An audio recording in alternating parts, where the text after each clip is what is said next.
Buenas noches, hermanos. Abran sus Biblias en la lectura bíblica, Hechos 1, 12 al 14. Lo leeremos una vez más para que tengamos en mente lo que hemos leído.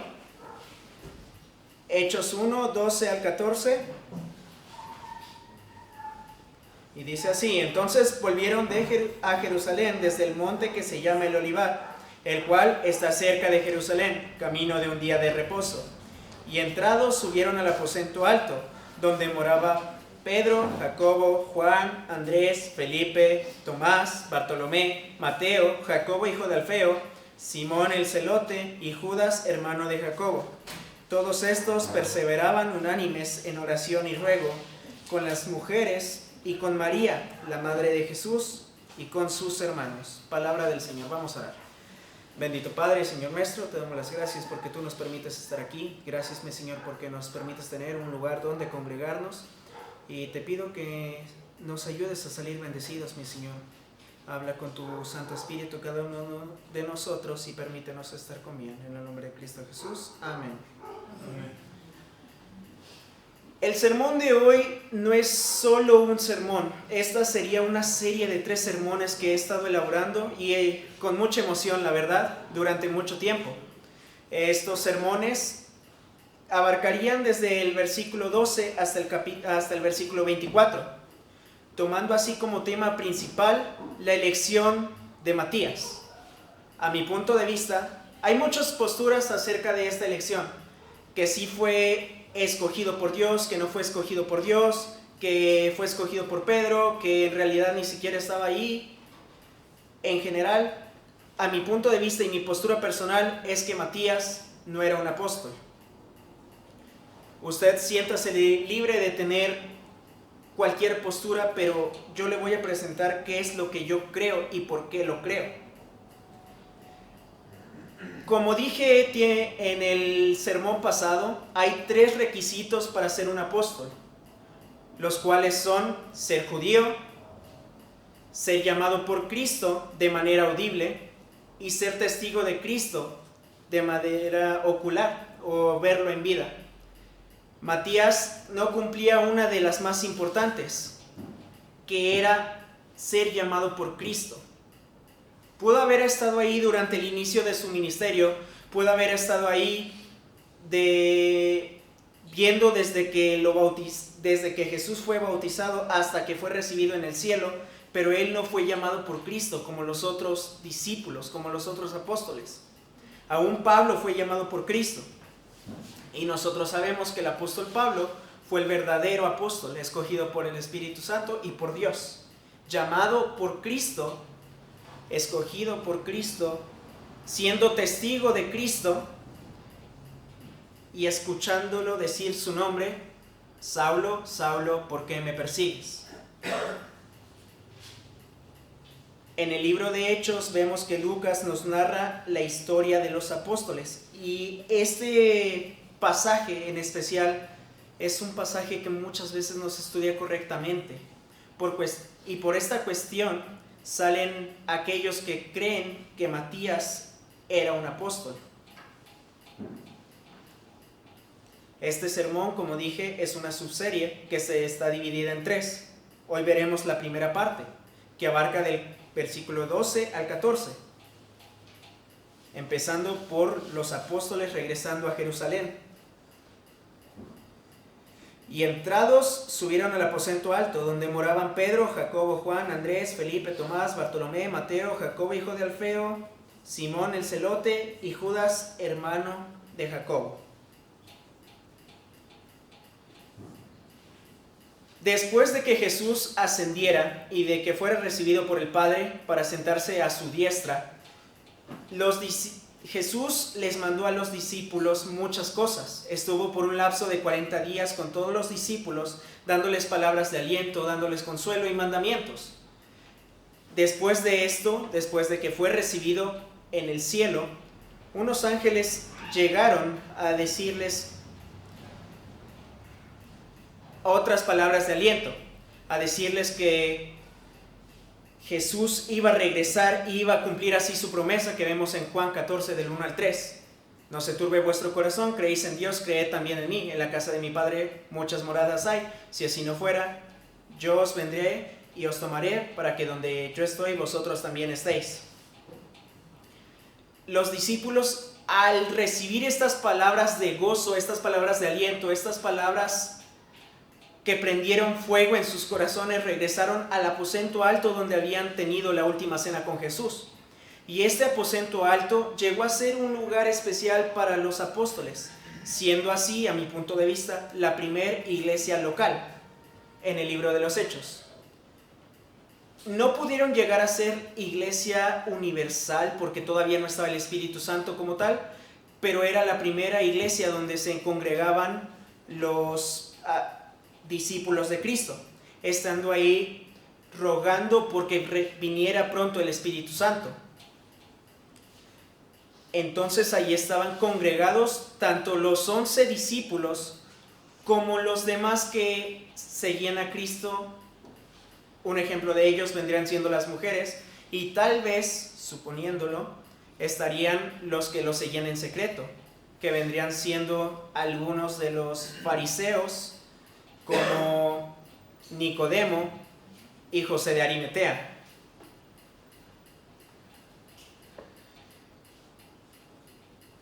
Aquí nos da un dato importante.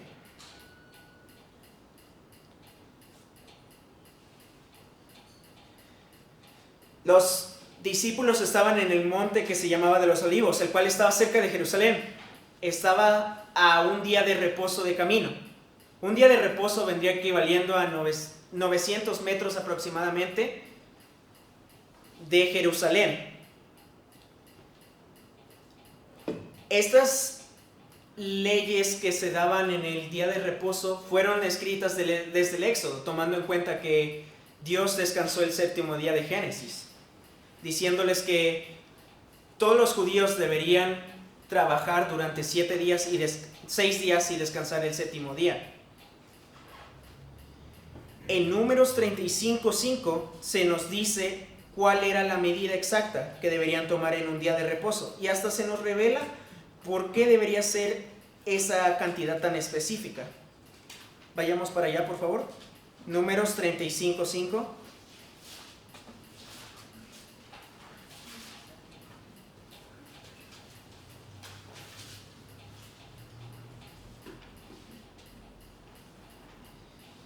Luego mediréis fuera de la ciudad al lado del oriente 2000 codos, y al lado del sur 2000 codos, y al lado del occidente 2000 codos, y al lado del norte 2000 codos, y la ciudad estará en medio.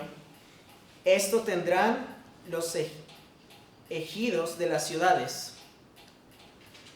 Aquí se nos dice la medida exacta. ¿Y por qué era esa medida? Era porque los judíos, en caso de que tuvieran algún problema o algún conflicto, tendrían la oportunidad de ir hasta una ciudad de reposo, una ciudad de refugio, en donde se esconderían. Siendo así, como los judíos no podían hacer ninguna labor física en el día de reposo, Dios les dio la libertad de tener esta distancia para poder ocultarse en caso de que hubiera algo mal. Como hemos visto en Jueces, una ciudad de refugio era para aquellos que cometían un asesinato accidentalmente o había problemas legales con ellos. Así que gracias a esta ley, la ley de no hacer nada en el día de reposo se veía parcialmente anulada, dándoles permisión de huir a una ciudad de refugio. Así que tomando en cuenta esto, el Monte de los Olivos estaba tan cerca a Jerusalén que podían ir al Monte de los Olivos en un sábado sin ningún problema. Después, en el versículo 13, vemos una lista de los apóstoles, pero aquí cabe resaltar que son 11 de 12 apóstoles. El versículo 13 nos da esta lista parcial porque Judas ya no estaba. ¿Qué había pasado con Judas? Lo veremos en el siguiente sermón, si Dios lo permite. Pero lo podemos ver así a la rápida en Hechos 11:18. Hechos 1:18, perdón. Dice así: Este pues, con el salario de su iniquidad, adquirió un campo y cayendo de cabeza se reventó la mitad y todas sus entrañas se derramaron.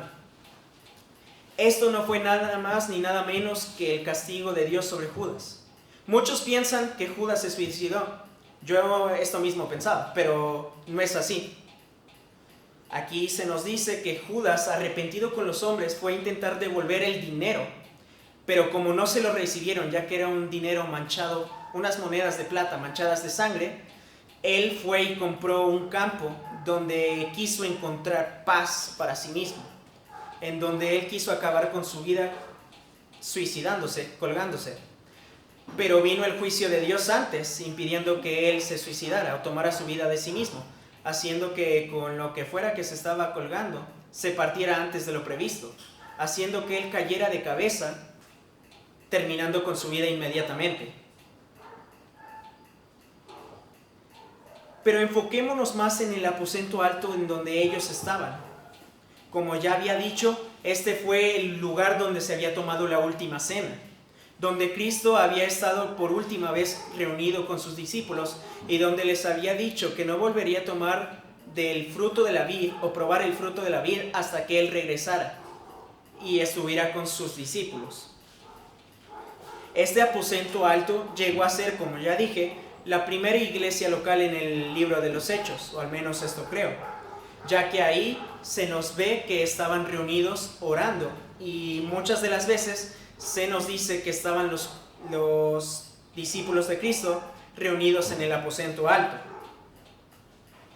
El aposento alto entonces llegó a ser un lugar de mucha importancia para ellos, llegando así a ser su base de operaciones, digámoslo así. Esta iglesia local vendría siendo como usted o como yo. Como ya dije, no podría ser la iglesia universal porque no estaba el Espíritu Santo, pero sería una iglesia en donde estaban reunidos todos los discípulos, incluyendo los seguidores de Cristo, que después se fueron agregando poco a poco. Como podemos ver más adelante en el libro de Hechos, se iban añadiendo a la iglesia los que habían de ser salvos, empezando por 50, por 100, 200 y números que ya no se podían contar. Todos se reunían ahí en el aposento alto, hasta que ya les quedó chico. Desde entonces estuvieron intentando congregarse en diferentes lugares. Después podemos ver que los apóstoles estaban reunidos en oración. Estaban perseverando en oración para que el Espíritu Santo viniera pronto, para que ellos pudieran salir a predicar y a todas las naciones. Como había dicho antes, el Espíritu Santo dentro de ellos vendría a ser como un fuego que ardía, como Jeremías lo dice. Intentaron callar su palabra, intentaron sufrir este fuego, pero les fue imposible, ya que él les carcomía los huesos. Era tanta, vamos a decir, la entusiasmo por predicar la palabra, que ni ellos podían contenerse. Ellos buscaban seguir adelante predicando el Evangelio. Ellos estaban reunidos orando y perseverando en oración. Y aquí de este versículo tuve muchas cosas que analizar.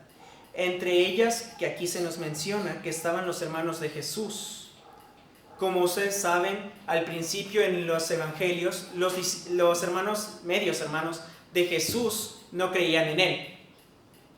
Todos ellos pensaban que era un profeta más y que ellos deberían tener una posición privilegiada por ser sus medios hermanos o por ser su madre. Pero vemos que Jesús no les dio una posición privilegiada, porque Él dijo que cualquiera que honrara a Dios, a ese llamaría padre y madre, hermano y hermana. Después de que Jesús fue resucitado y de que fue crucificado y fue resucitado, ellos entonces empezaron a creer en lo que Jesús había predicado, en que Él era el Hijo de Dios, en que Él era aquel Cordero que Dios había mandado para pagar así los pecados de la humanidad, aquel sacrificio perfecto que conseguiría borrar los pecados de cada uno de ellos. Recordemos que antes los sacrificios no se hacían para remisión de pecados, sino solo para cubrir los pecados. Mientras que los sacrificios antes no daban una paz verdadera o una paz con Dios o una relación con Dios, Jesús vino a dar un sacrificio perfecto que restaurara la relación con Dios. Por eso se partió el velo del templo, porque había un sacrificio perfecto que había saciado la necesidad del hombre para con Dios, la necesidad de salvación. Ahora, después de que estos hermanos de Cristo, medios hermanos de Jesús, hayan sido salvos, llegaron a ser poco a poco pilares importantes en la iglesia, siendo Jacobo el primero que se nos menciona, ya que él era el pastor en la iglesia de Jerusalén. Y esto lo podemos ver en Gálatas 1:19. Vayamos para allá, por favor.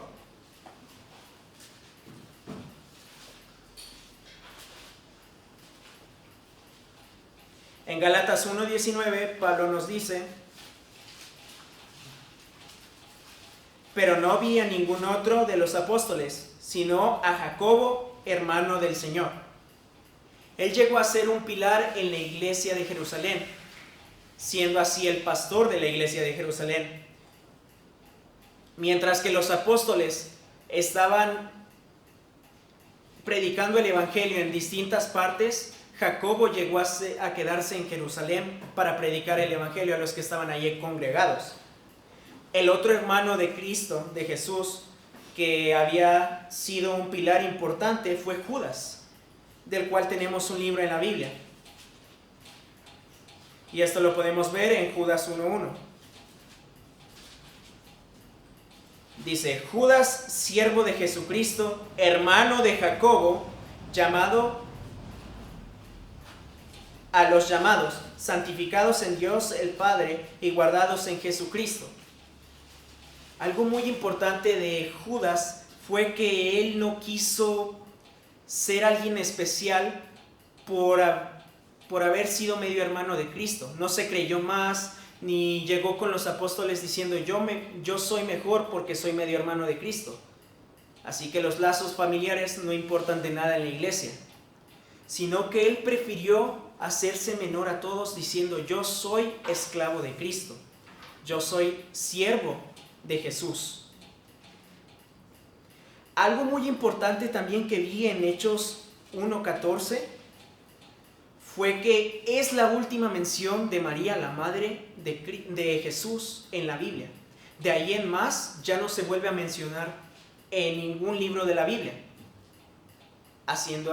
dándonos así a mostrar que ella no era tan importante, que ella era una mujer más, que ella no era importante. Jesús es quien era importante, derrocando así toda la religión católica, falsamente llamados católicos. En realidad deberían llamarse marianos, porque la iglesia católica o la iglesia universal somos nosotros en el cuerpo de Cristo. También en este versículo específicamente puedo notar que los apóstoles tenían esposas y que las esposas estaban con los apóstoles, las cuales estaban también perseverando en oración esperando al Espíritu Santo. Se podrán preguntar: ¿y de dónde sacas esto? Pues en 1 Corintios 9:5 se encuentra un versículo que Pablo nos dice. Vayamos para allá, por favor. 1 Corintios 9:5.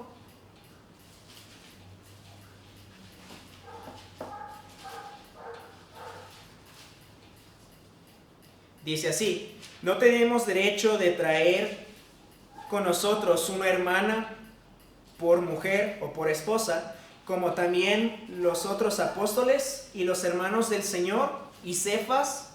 Con este versículo Pablo nos está diciendo que aún los medios hermanos de Jesús tuvieron esposa, que aún los apóstoles tuvieron esposa y ellas los estaban acompañando aún en sus viajes misioneros. Porque aquí Pablo dice que él también tenía derecho a tener una compañía, una mujer idónea que les ayudara en todas sus pruebas, que les sirviera de consuelo, de apoyo. Con esto podemos también derrocar otra teoría de los marianos que dicen que debe haber voto de castidad entre ellos, entre los sacerdotes o las monjas, ya que la Biblia en ninguna parte nos prohíbe a nosotros, la iglesia, que no nos debamos casar. Y digo a nosotros, la iglesia, porque a Jeremías se le prohibió casarse, pero por cuestión de que era un tiempo muy difícil en los que él estaba viviendo, donde estaban siendo invadidos por Babilonia y donde todos los recursos estaban escaseando. De ahí es de donde ellos toman su doctrina de castidad, pero no aplica para la iglesia en general, porque eso es Antiguo Testamento. Nosotros somos otra dispensación, nosotros tenemos al Espíritu Santo. Ya no necesitamos de esas cosas porque nosotros somos libres en Cristo.